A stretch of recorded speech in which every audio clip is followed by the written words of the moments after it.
Bom, então, boa tarde.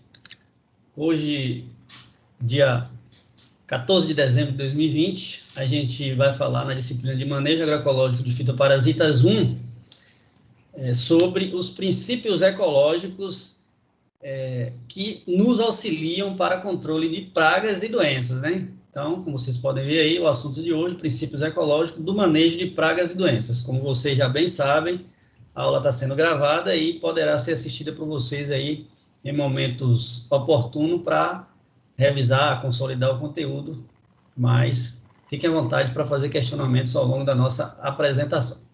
Então, o objetivo da aula de hoje é fazer com que vocês possam conhecer diferentes métodos de controle de pragas e de doenças, né? E mais do que isso, é fazer com que vocês possam ter um diagnóstico para que aí possa entrar com uma medida preventiva, né? Ou de controle. E o que é que você pode ganhar com a aula de hoje? Costumo sempre colocar essa informação para que vocês compreendam a importância da aula e do assunto que vai ser tratado.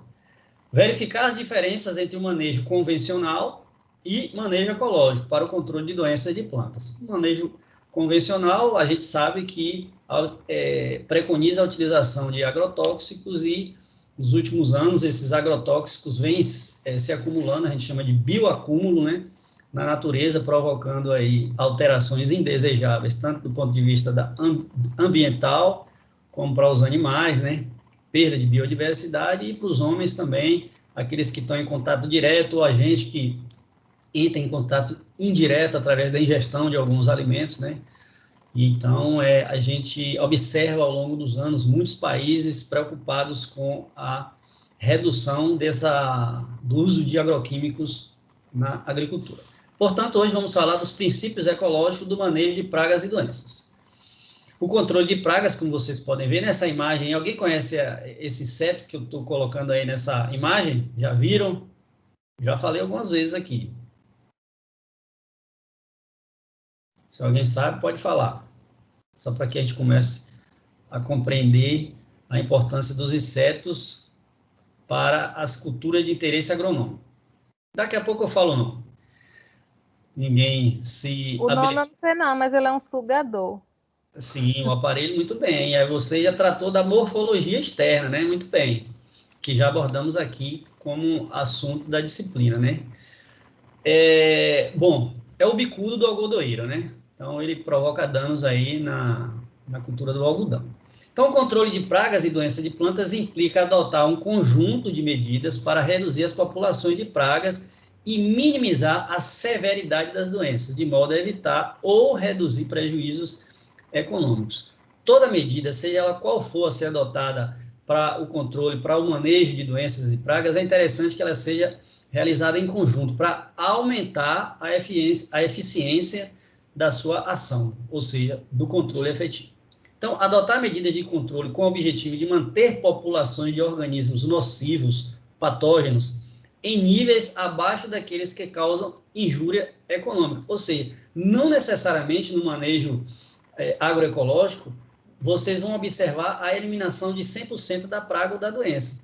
Mas os princípios ecológicos, eles preconizam que você possa manter essa praga ou a ação dessa praga ou a incidência da doença em um nível que ele não cause injúria ou dano econômico, ou seja, o produtor ele consegue conviver sem a necessidade, por exemplo, da implementação de um plano de pulverização química, por exemplo. Então, você pode conviver com a praga, desde que você consiga conviver com um índice de pragas, por exemplo, muito baixos, ou de doenças também. E para isso é preciso fazer o controle de campo, fazer o diagnóstico, enfim, estar diretamente lidando com o campo para que o próprio campo lhe dê as respostas. Ou seja, se você faz suas observações de campo e você analisa que diariamente se há presença ou não de pragas ou doenças, você vai interferir com a ação de controle.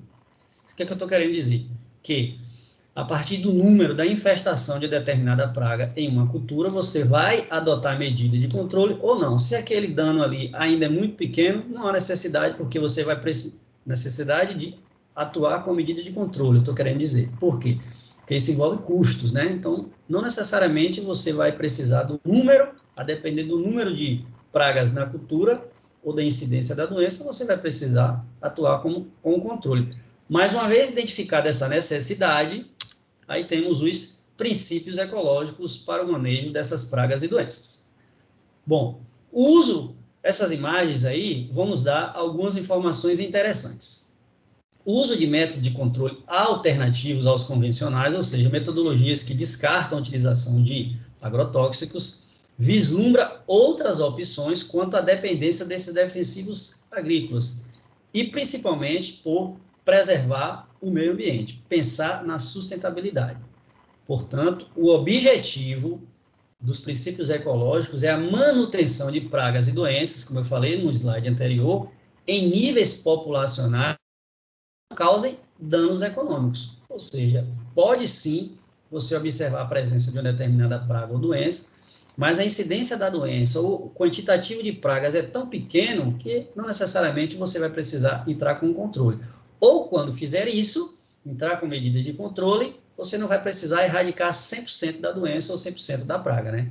Porque se você consegue controlar essa doença ou praga em níveis populacionais que não causam prejuízo, dano econômico, então dá para você conviver.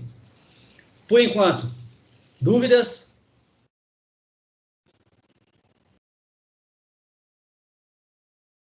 Não, prof. Tudo bem. Eu não. Ok. Reforço, hein? Se tiver dúvida, pode perguntar. Nessa imagem à esquerda, vocês estão observando aí um trabalhador rural, né, devidamente protegido com os equipamentos de proteção individual, aplicando algum defensivo ou algum produto em hortaliças, só para simular aí, por exemplo, a utilização de um biofertilizante, de um herbicida com base agroecológica, enfim, a partir de extratos de plantas, para controlar pragas, por exemplo. Por quê? Porque os princípios ecológicos, como vocês podem ver aí nessa caixa em verde, né? Os princípios ecológicos atuam como uma ferramenta de apoio na sustentabilidade. Então, vão ser empregadas estratégias que vão preservar não só a cultura de interesse econômico, como os insetos pragas, os insetos predadores, os cursos d'água, enfim, a biodiversidade de modo geral. A sustentabilidade do ambiente é um fator de fundamental importância quando a gente fala de princípios ecológicos. Não à toa a gente chama de princípios ecológicos do manejo de pragas e doenças. Bom, aí aqui nessa ilustração, à direita vocês estão vendo uma série de ações que podem ser pensadas quando a gente fala em princípio ecológico. Estará relacionada à adubação, ou seja, a boa qualidade nutricional da planta, fertilidade do solo, isso vai impactar diretamente na produtividade e na qualidade daquilo que se produz, manutenção dos insetos considerados predadores, através de um manejo integrado de pragas e doenças, que é o famoso MIP, né? Manejo integrado de pragas. Você pode fazer o controle de plantas daninhas ou utilização de plantas que a gente considera como plantas que atraem, né? Plantas atraentes de insetos, pragas, para que essas plantas sirvam de abrigo, plantas secundárias, eu digo, não necessariamente a planta de interesse econômico. Bom, você pode também, naturalmente, no ambiente, diversificar as culturas, uma vez que a gente já sabe que a monocultura, os monocultivos, tendem a ser mais suscetíveis ao ataque de pragas e doenças, porque é uma uniformidade na área de plantio. E quando você tem uma uniformidade, se uma determinada praga ou doença se manifestar, a probabilidade dela crescer no ambiente, no espaço e no tempo é muito grande, porque é uma uniformidade. Então, se a praga ela se estabelece, ou a doença, e observa-se ali que há um clima, um ambiente favorável para o seu desenvolvimento, naturalmente ela vai conseguir se estabelecer muito rapidamente. Vamos lá. Vamos começar a falar dos princípios. O primeiro deles chama-se exclusão. O que seria o princípio da exclusão? É você excluir ou reduzir a quantidade de inóculo inicial na área. O que é que eu estou querendo dizer quando eu menciono reduzir a quantidade de inóculo inicial na área? Eu estou querendo dizer que a gente tem que interferir na quantidade do inóculo, a quantidade da presença do patógeno, seja ele uma praga, seja ele um micro-organismo. Então, a quantidade inicial desse patógeno, ou seja, organismo que é capaz de causar doença, se você atua nessa quantidade inicial do inóculo, você tende a ter uma interferência e danos menores na área. Portanto, o princípio da exclusão tende a excluir ou reduzir significativamente a quantidade do organismo que é capaz de causar doença na sua área. Esse princípio, como vocês estão vendo aí, tem como função prevenir a entrada de um patógeno em um país, estado, município. E aí, a ação, por exemplo, do Estado, das agências de defesa fitossanitária, quando a gente faz, por exemplo, quarentena, barreiras fitossanitárias nos limites entre estados ou entre municípios, de modo que você, como está escrito em vermelho aí, haja de forma preventiva. Então, a exclusão, não necessariamente tem a ver com a eliminação total, mas, como eu bem disse, você pode pensar na redução do inóculo inicial da área. Isso tem a ver, por exemplo, com a disseminação de partes contaminadas dos vegetais. Aí, a eficiência das barreiras fitossanitárias, como, por exemplo, nas quarentenas. Portanto, a medida de exclusão seria a quarentena e inspeções em materiais propagativos, como sementes e mudas, para que você evite a disseminação de uma doença entre estados, entre municípios, porque dentro do próprio país, por exemplo, no Brasil, a gente tem regiões onde você vai ter a incidência de determinada praga ou doença, que dentro de outros estados a gente não tem essa doença. E a gente sabe que os micro-organismos, por exemplo, eles podem ser disseminados pela ação do vento, ação de insetos vetores. Então, para que aquela doença não se alastre, ela não seja distribuída para outras regiões através de transportes, e muitas vezes transportes clandestinos também, então há a possibilidade de fazer esse controle através de medidas de quarentena. Compreenderam o princípio da exclusão?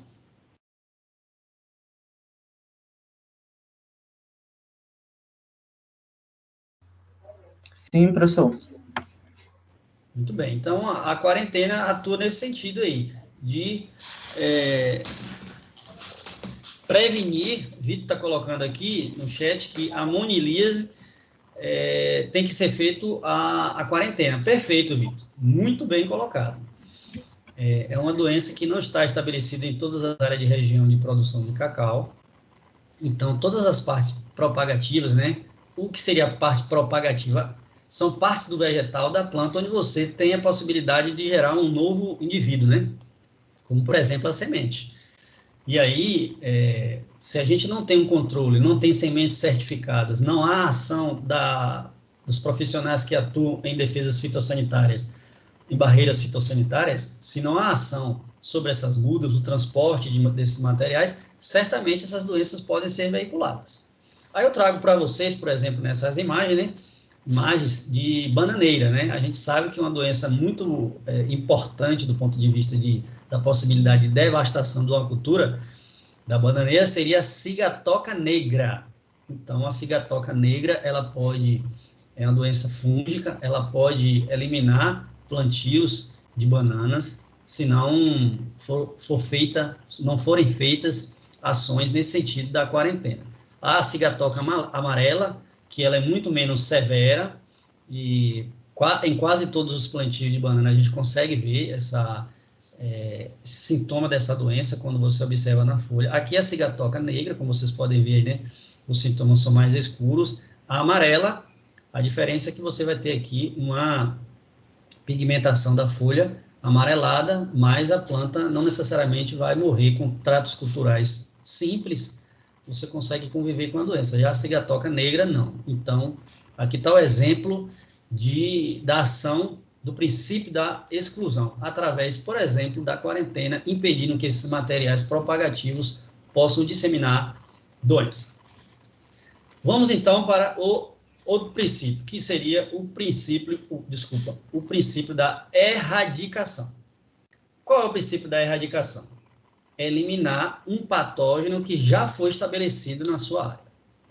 Então, Essa área pode ser um município, uma região geográfica, de um modo geral, ou apenas um órgão que foi afetado pela planta, uma parte aérea, um fruto, enfim. Então, observe aí que o princípio da erradicação, ele, de certo modo, é um princípio complexo. Por quê? Porque ele vai depender da sua habilidade de campo, ou seja, de identificar ali nas partes da planta se há a presença de uma praga ou se há manifestação da doença. Então, você tem que fazer a detecção precoce da doença ou da praga e, consequentemente, erradicá-la.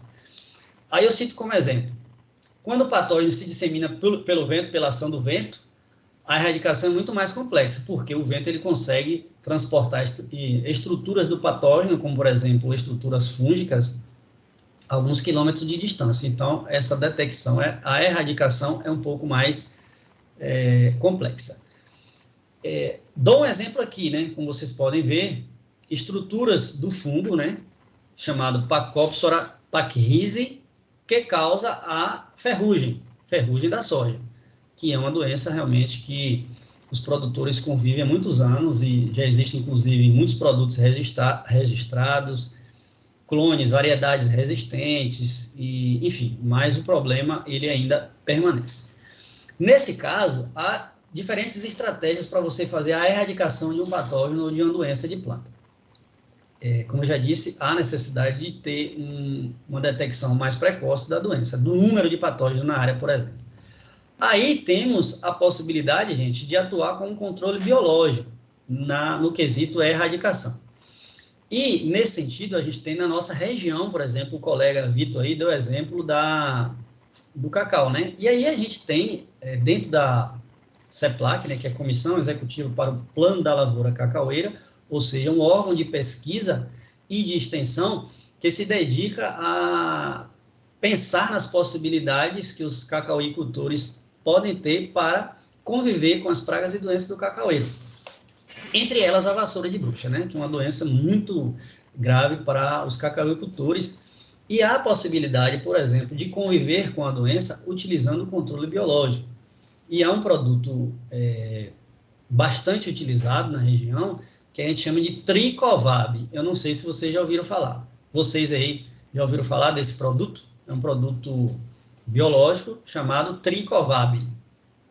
Já ouviram? Alguém aí? Eu não, professor. Vitor, você que deu o exemplo da monilíase, já ouviu?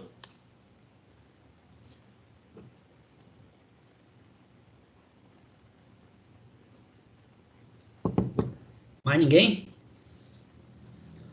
Bom, o que é o Tricovab? Como eu disse, é um produto biológico que ele é feito a partir de um fungo chamado... A Vitor respondeu aqui dizendo que ele foi o produto que foi criado na CEPLAC. Isso, a partir de um fungo chamado Tricoderma, por isso que é Tricovab. Então, o Tricoderma, ele é um fungo que, para a sua produção, utilizamos grãos de arroz. Então, o fungo Tricoderma, ele vai crescer nesses grãos de arroz. Depois a gente pode pulverizar esse produto biológico, o Tricovab, nas partes que já estão infectadas com a vassoura. Então, a gente remove da planta lá galhos, frutos, faz amontoa, né? E aí aplica esse produto nessas partes. Por quê? Porque, de fato, a gente ainda não tem um clone que seja resistente à vassoura de bruxa. Os produtores precisam utilizar tratos culturais, podas, né? Fazer um manejo adequado para você conviver com a doença. É possível? É. Mas, de fato, há uma influência da ação dessa doença sobre a produtividade. E aí, nesse caso, esse produto biológico, ele vai atuar nessas partes já infectadas. Uma vez que, imagine aí, você vai remover essas partes da planta, né? Galhos, como eu falei, folhas, frutos contaminados, e amontoar em determinado local da sua roça, só que aquilo ali é fonte de inóculo, ou seja, é fonte de contaminação. Lembra que estamos falando de estruturas fúngicas, são estruturas que a gente não consegue observar a olho nu, essas estruturas de reprodução, chamada de esporos. Então, esses esporos podem crescer em outras partes do vegetal e iniciar novos ciclos de infecção na planta, provocando mais disseminação de vassoura de bruxa em plantas sadias, por exemplo. Então, esse controle biológico, com a ação do Tricovab, tem a função de atuar nessas partes que são retiradas da planta partes doentes, né? E aí o controle biológico atua nessa fonte aí, para que não sirva de fonte de contaminação para outras plantas. Outro exemplo da erradicação é você utilizar na sua área, né, a rotação de cultura. Naturalmente, eu estou falando de cultura de ciclo curto. Eu não estou dizendo que numa cultura de cacau, por exemplo, você vai fazer rotação de cultura, ou seja, remover os pés de cacau e colocar, por exemplo, hortaliça. No ano seguinte, você vai plantar cacau de novo. Não funciona assim, porque os cacaueiros são árvores, né? Plantas perenes, ou seja, de ciclos aí de 30 anos, por exemplo. Então, a gente está falando, quando a gente fala de rotação de cultura, está falando de plantas que têm ciclos curtos, 30, 60, 90 dias, 6 meses, enfim, para que você consiga erradicar o patógeno ou a doença da área. Ok, gente? Entendido?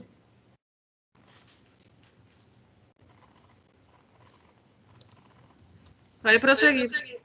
Certo. Para que a gente possa aí consolidar, né, mais um pouco dessa questão do princípio ecológico da erradicação da doença em determinada área, não sei se vocês observaram, mas ontem, no Globo Rural, passou uma reportagem, uma matéria, que tratava da utilização, né, pesquisadores observaram que alguns ácaros conseguiam predar outros ácaros, o ácaro rajado, né? Especialmente na cultura do morango, por exemplo. Não sei se vocês observaram ontem. Então, eu coloquei aqui um trecho da reportagem, tem aproximadamente 8 minutos. Vou colocar aqui para a gente observar e vocês compreenderem como essas estratégias em conjunto podem servir de princípios ecológicos, ou seja, não há utilização de produtos químicos. A gente está utilizando, nesse caso aí, predadores naturais. Você dissemina o predador na área e ele vai lá e elimina a praga da sua cultura, né? O inseto considerado praga, ou seja, que está causando dano econômico. Então, vou colocar o vídeo aqui para que vocês consigam acompanhar. Como eu disse, foi passado no Globo Rural de ontem, uma reportagem muito atual. Vamos lá.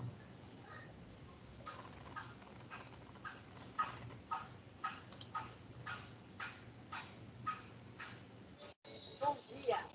Eu só vou adiantar aqui porque, naturalmente, a reportagem fala de outros assuntos e a gente não vai observar todos esses assuntos. Eu não sei se está podendo aqui adiantar. Bom, não está, mas aí o que é que eu faço? A gente vai... Só um minuto aqui. Vou direto para a janela que eu já deixei aberta aqui, pensando nessa possibilidade, né? Então, me dê um retorno se vocês estão conseguindo ver a reportagem. Já apareceu para vocês aí? Ainda não. Tá. Tá rodando aqui, só um minuto.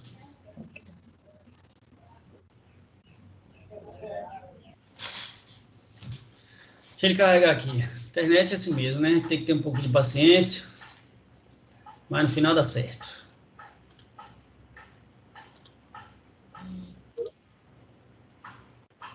No final vai dar certo.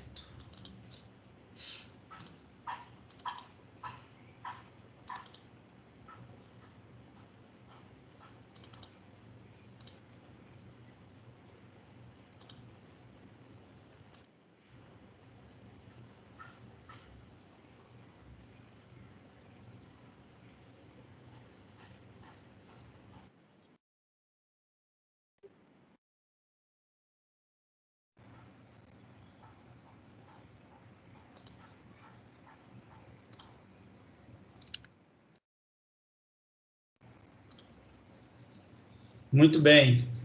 Conseguem ver? Sim, prof. Consigo. Agora sim. Pronto, vamos lá.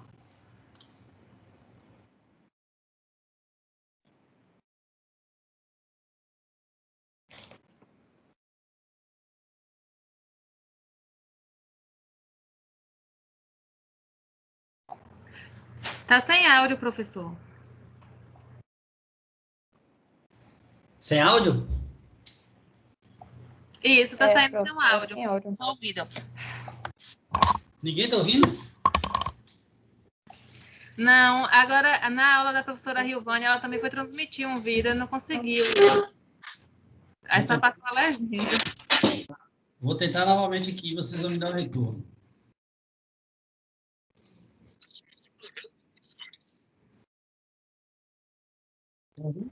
Continua sem áudio. Então, vamos fazer o seguinte. Quando a internet não está colaborando, a gente tem que partir para o plano B, o C, o D, né? Então, paciência. Só um minuto que eu vou retomar aqui.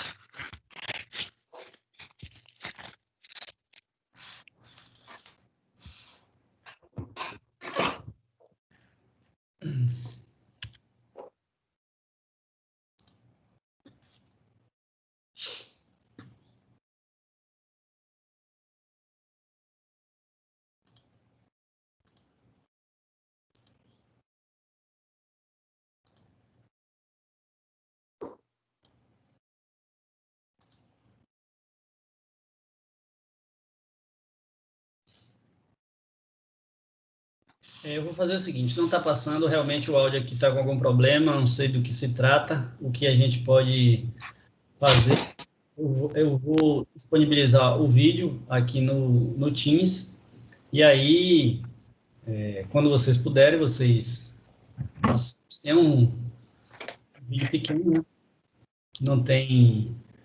Ele não é muito grande, aí depois vocês podem assistir, tudo bem?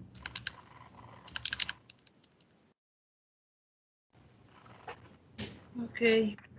Então, vamos continuar aqui. É interessante o vídeo. Ele fala da possibilidade de a gente utilizar esse controle ecológico, mas não está saindo algo. Vocês acompanharem.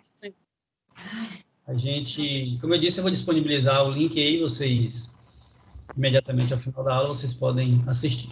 Estou conseguindo ver aí o próximo princípio, que é o princípio da terapia? Sim, sim. Pronto. Então, não tem nada a ver com o princípio da terapia em humanos, né? Onde a gente expõe os nossos problemas e algum profissional nos indica soluções. A terapia, nesse caso aí, está relacionado com a cura através do uso da termoterapia. E também pode ser utilizado podas para remoção de tecidos doentes, como vocês podem ver nas imagens aí, né? Então, a cura, a terapia tem essa função de remover esses tecidos doentes, está mais relacionado com a questão de doenças, né? Mas, observe aí a utilização, por exemplo, aqui de tratores fazendo um revestimento plástico no solo. Qual é a finalidade? Aumentar a temperatura do solo para que a gente consiga remover insetos ou micro-organismos que habitam o solo, porque com a aplicação desse revestimento plástico, você vai aumentar a temperatura do solo e, consequentemente, você pode eliminar larvas e estruturas de resistência de micro-organismos, e micro-organismos também presentes no solo. E aí esses micro-organismos, consequentemente, não irão afetar o desenvolvimento da planta, são organismos que estão relacionados, geralmente, à ação no sistema radicular das plantas.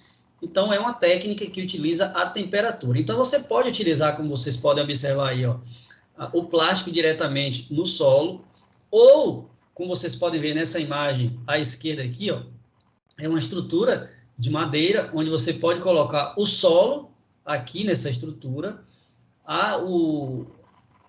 você cobre o solo com revestimento plástico, pode deixar isso aqui no solo aí, algumas horas, 8 a 10 horas. Observe que é uma técnica, é uma metodologia trabalhosa, geralmente isso daqui está relacionado para pequenas áreas, para a produção de hortaliças, por exemplo, você pode fazer o aquecimento, né, a termoterapia desse solo, e nesse recipiente, naturalmente isso daqui pode ser bem maior, e aí depois você coloca o solo no local onde você vai cultivar as plantas. É trabalhoso, não poderia ser diferente, né, porque você vai trabalhar com um volume muito grande de solo, mas é eficiente. E aqui tem uma um exemplo nessa fotografia, né, em hortaliças, mais especificamente cenoura, para o controle de um fungo chamado Rhizoctonia, como vocês podem ver aqui, além de fítio também, outro tipo de fungo. Então, nesse lado aqui, ó, nesse quadrado, vocês observam aí a cenoura crescendo em um solo que foi solarizado, ou seja, a incidência da termoterapia, e ao lado você não teve esse procedimento, essa metodologia, esse princípio ecológico da termoterapia, especificamente nesse caso para o controle desses fungos, Rhizoctonia e fítio. Então, nesse caso, vocês podem observar que há um ganho, né? O princípio ecológico da termoterapia, neste caso aqui, ele atua de forma positiva, ou seja, o solo solarizado, com incidência da termoterapia, ou seja, aquecimento do solo, conseguiu eliminar esses dois fungos, que têm uma influência direta no desenvolvimento. Como vocês podem ver, no solo não solarizado, ou seja, que não teve incidência da termoterapia, os fungos conseguiram se desenvolver, eliminando, inclusive, boa parte das plantas. Ô, professor, e nesse caso dessa técnica, é utilizado qualquer plástico ou tem um plástico específico? Boa pergunta. Olhe bem, se você quer ter uma eficiência maior, vou fazer uma pergunta para você conseguir consolidar aí essa informação. Se você pensa num plástico transparente e num plástico totalmente preto, qual plástico você imagina que vai ter um aquecimento maior, o transparente ou o escuro? Eu acredito que o escuro, que vai absorver mais calor. Absorver e reter o calor. O transparente, ele recebe muito calor, mas só que ele dissipa o calor, né? E no caso do preto, do escuro, ele vai reter mais. Então, a temperatura do solo vai ser maior. A probabilidade de eliminar a maior quantidade de larvas e de estruturas de fungos no plástico totalmente preto é muito maior. Então, tem uma eficiência maior. Mas se utiliza também plásticos transparentes. E, naturalmente, o produtor, nesse caso aí, ele vai ter que fazer contas, né? O que é mais eficiente e o que está ao seu alcance financeiro. Na maioria das vezes, a decisão está pautada em cima, realmente, da informação financeira, né? Não necessariamente no potencial daquela ação, mas, geralmente, o produtor ele pensa no gasto, né? Mas é um investimento aí que pode ser interessante, porque se gasta muito dinheiro com hortaliças no controle, especialmente de doenças de solo, doenças fúngicas, enfim. Respondi sua pergunta? Respondeu. Então, vamos lá. Falei de solo, e aí eu falo agora do princípio chamado resistência. Resistência a quê? Especialmente a pragas e doenças. Trago nessa imagem aí duas variedades resistentes desenvolvidas pela Embrapa. Duas variedades resistentes de soja. Então, o princípio da resistência, ele utiliza variedades resistentes para evitar prejuízos com patógenos. Então, pragas e doenças, né, especialmente aquelas transmitidas por micro-organismos, fungos, bactérias, enfim, causam prejuízos enormes às plantas. Portanto, a utilização de variedades que são resistentes a essas doenças é de importância para o agricultor, por quê? Primeiro, se plantam muitas espécies, né, em uma determinada área, e como eu já disse, quando você tem uma uniformidade no plantio, se uma determinada praga ou doença surge, como tem uma variedade ali, não existe, melhor dizendo, uma variedade, ou seja, há uma uniformidade no plantio, se a praga se estabeleceu ali, é porque aquela cultura é de interesse para o crescimento da praga. E quando você observa uma uniformidade, várias plantas da mesma espécie, então a praga tende a crescer em uma velocidade assustadora.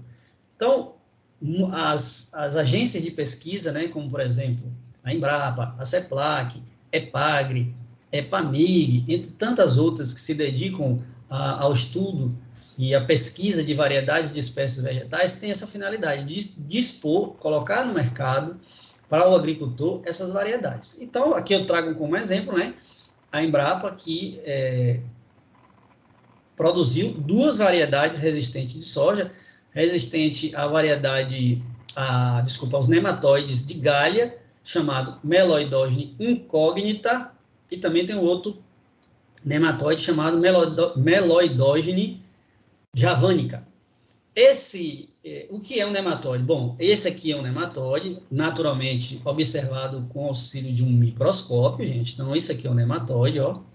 É um ser microscópico que habita o solo e se nutre, naturalmente, dos nutrientes extraídos de plantas. Esse ser aqui, esse nematóide, ele habita o solo e aí ele vai penetrar nas raízes do solo e vai sugar os nutrientes das plantas. Naturalmente, essa planta vai começar a definhar. Por quê? Porque os nutrientes que a planta está extraindo do solo para a sua nutrição estão sendo desviados para o desenvolvimento do patógeno, nesse caso, do nematóide. Então, observa aqui, ó, essa foto é muito ilustrativa, gente. Então, aqui nós temos plantas de soja. Aqui vocês observam, ó, as raízes, o sistema radicular da soja. Tudo isso, todas essas estruturas que vocês estão observando aqui em formato esférico são as galhas. Por isso que a gente chama de nematóide de galha. E isso daqui é representado nessa imagem abaixo aqui. Então, isso aqui é um sistema radicular de uma planta de soja com vários nematóides aqui envolvidos no sistema radicular. Então, observa aqui a diferença de uma planta com a presença do nematóide e uma planta livre, uma planta resistente, desenvolvida pela Embrapa. Então, se uma planta apresenta no solo um nematóide e essa planta, essa variedade não é resistente, por exemplo, ao nematóide meloidógeno, esse organismo vai se acumular no sistema radicular, se aproveitar dos nutrientes, se nutrir dessa variedade de nutrientes que a planta apresenta para o seu crescimento. Ao fazer isso, cresce o nematóide nas raízes e a planta começa a definhar. O contrário é verdadeiro. Quando a planta apresenta resistência a esse tipo de nematóide, ela consegue se estabelecer bem no solo, extrair do solo os nutrientes essenciais para o seu desenvolvimento, como água e sais minerais, e aí ela vai crescer bem, realizar fotossíntese e converter essa energia da fotossíntese nos grãos, que é a soja, o produto de comercialização de interesse para a agricultura por uma infinidade de aplicações, como, por exemplo, óleo de soja, alimentação, entre tantas outras aplicações. Ficou claro?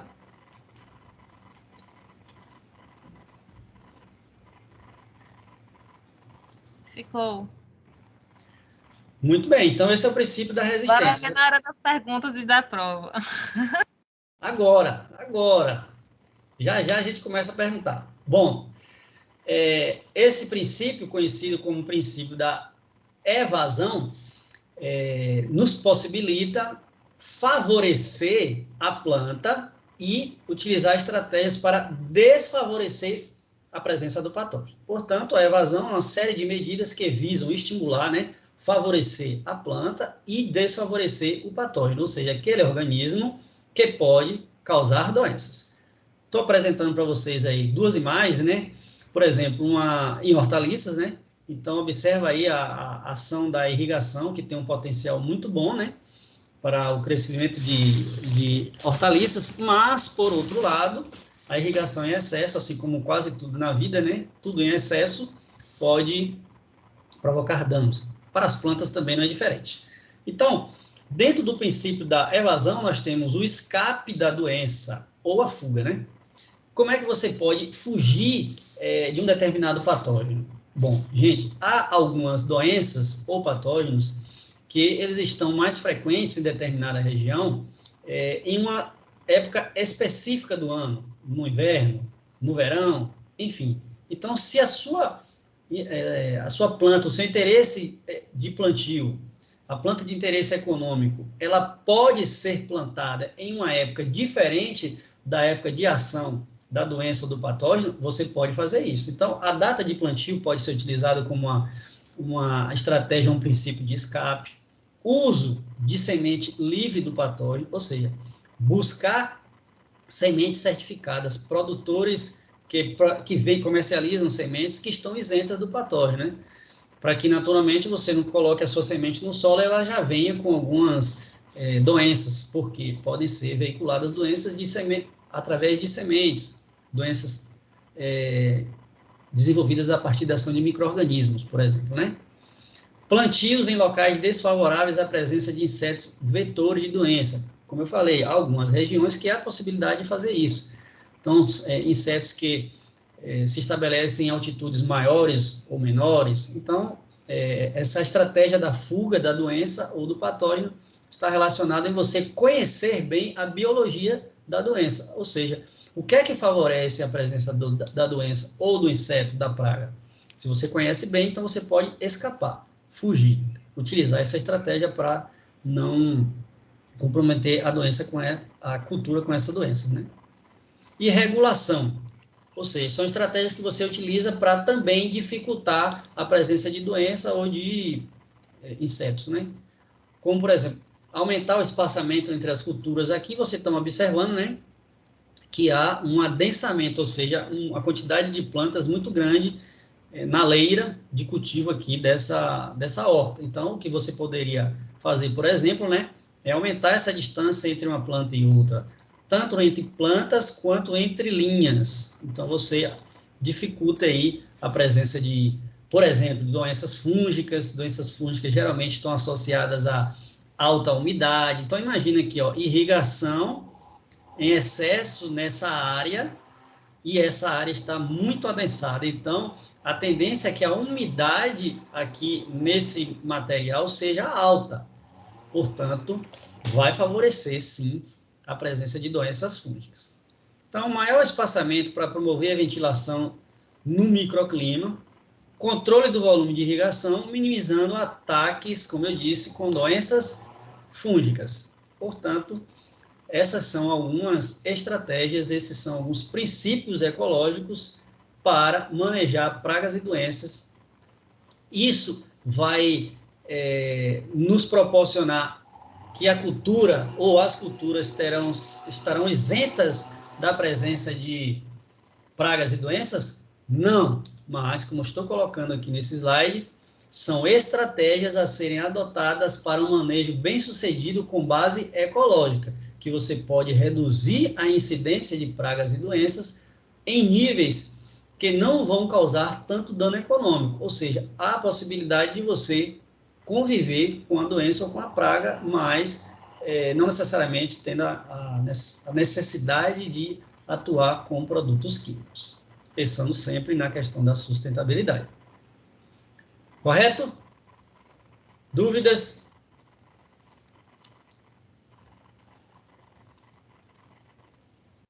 Nenhuma? Não, Ótimo! Como vocês já sabem, chegado o momento de praticar, revisar aquilo que foi dito até o momento para que a gente consiga observar se vocês estão captando a informação.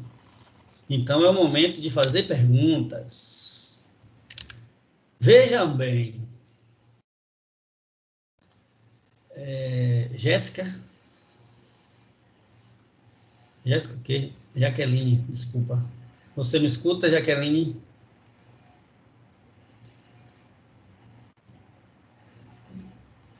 Jaqueline?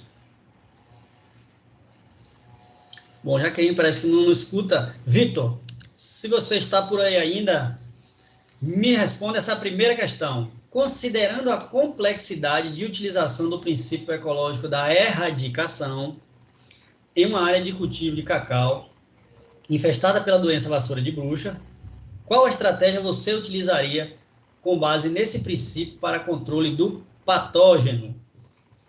Explique, né? E aí, Vitor?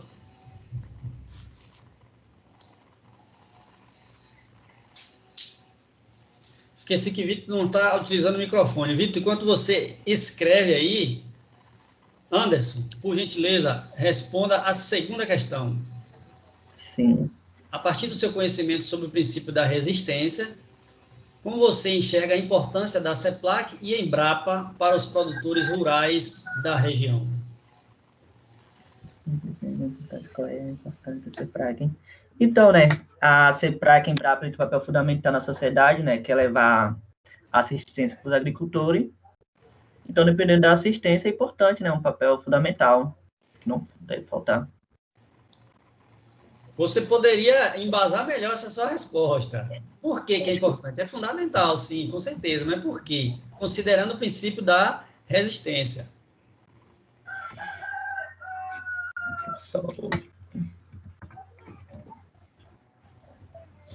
Então, Esse galo perto da sua casa aí tá meio preguiçoso. 2 horas da tarde cantando. você escutou, foi? Rapaz. É que eu tô aqui no sítio do meu avô. Que bom. Faz bem. Mas é, viu? Faz bem. Diga aí, mas diga aí, como você considera importante a Embrapa e a CEPLAC para a nossa região? Considerando o princípio da resistência, né? Uhum. Mas a resistência, professor, você falou? Oi? Me explica mais sobre essa resistência aí. Pronto. O que seria o princípio ecológico da resistência? Seria a utilização de materiais, plantas mudas, né? Uhum. Que podem ser resistentes, por exemplo, a pragas e doenças. Entendi. Então, no caso, é tipo assim, é que nem se fosse a adubação verde, como é colocasse planta para resistir a certas pragas. Não, veja bem. Os órgãos, tanto o CEPLAC quanto a Embrapa, eles são órgãos naturalmente de pesquisa e de extensão, da assistência ao produtor.